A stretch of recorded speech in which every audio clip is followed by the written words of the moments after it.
I've been really interested in this Wade Wilson case, and I don't know him. I don't know the details to the extent of psychological testing, but I've also been rereading this book, and I want to summarize some of what a psychopath is for all of you. So first, we've heard of antisocial personality disorder, but ASPD is not psychopathy. There is a higher level of psychopathy required, but you're still going to have ASPD. In contrast, conduct disorder doesn't mean that you're going to have ASPD. So what we look for in psychology especially is, how do we understand this emotional impairment that we find in psychopaths? There's a lot of research that says there is a genetic component to the emotional dysfunction in psychopathy.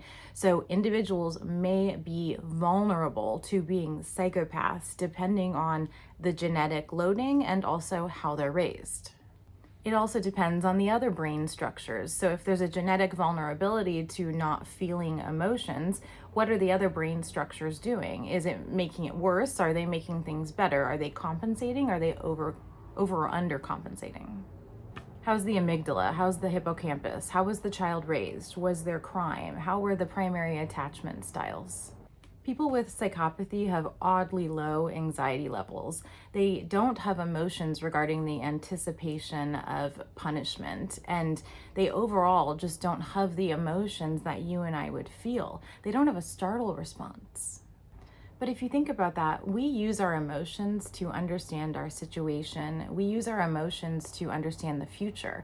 So if there is a paucity of emotions in an individual, then they aren't going to be able to see that big picture. They aren't going to be able to anticipate the long-standing future until they start to hone their trade, until they start to model it or mimic it from another person, until they start to really want to be that psychopath and they figure out how they want to do it in society. If you're interested, there is a book called The Mask of Sanity by Cleckley. He wrote it in 1941 and he defined psychopathy. I'm going to read you what he wrote, and I still stand by it. I think it's very good, although we've changed it and we've moved towards the PCLR and 20 points that we look at, looking at interpersonal relationships and then more risky behavioral things. But what Cleckley started with was superficial charm, lack of anxiety, lack of guilt, undependability, dishonesty, egocentricity,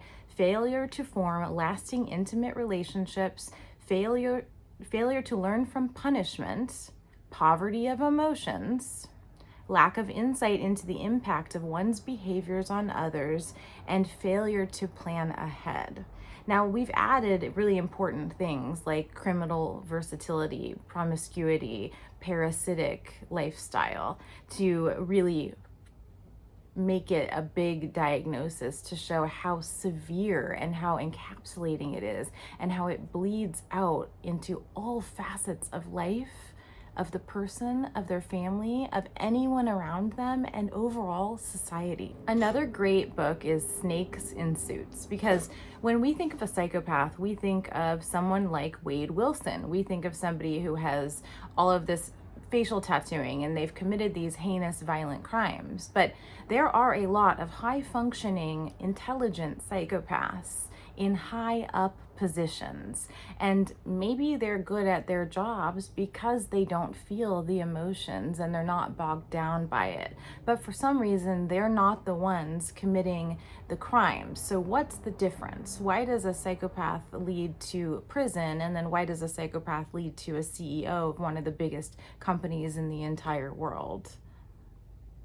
So there's a lot of different levels of severity, and there's a lot of different kinds of psychopaths. I think the most important thing is to be aware. Be aware of the people you're around. Be aware that someone else's pressure is not your own. Be aware that if somebody, maybe you're dating and it happens really quickly, you get to know the guy. You feel like he has all the same interests as you. It happens fast. There's infatuation. You're really similar. You can picture a life together. He may be a psychopath. He may be mimicking your emotions. He may be copying your behaviors and your interests. because he doesn't have any of his own.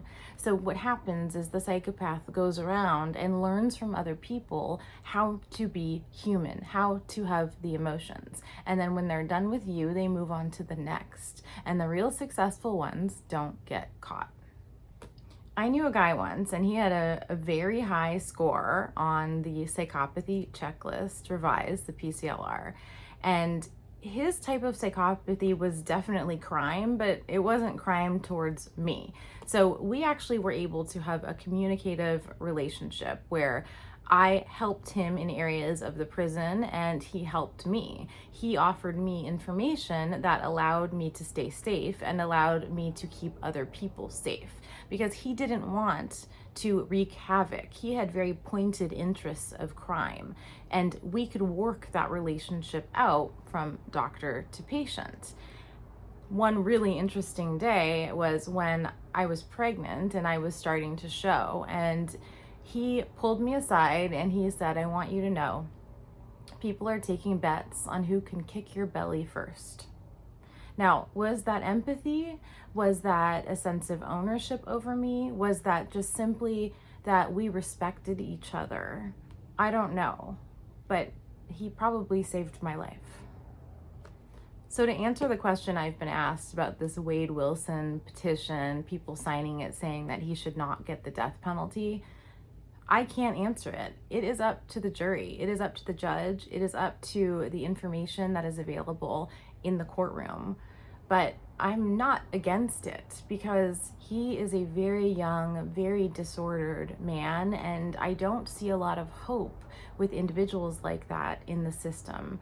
And maybe I would see hope when he's 70 or 80 years old, but I'm already aware of how much havoc he is wreaking on the community where he is placed right now in prison. I can only imagine once he gets settled and once he gets comfortable, how dangerous he is going to become beyond that of the danger he has already shown the world.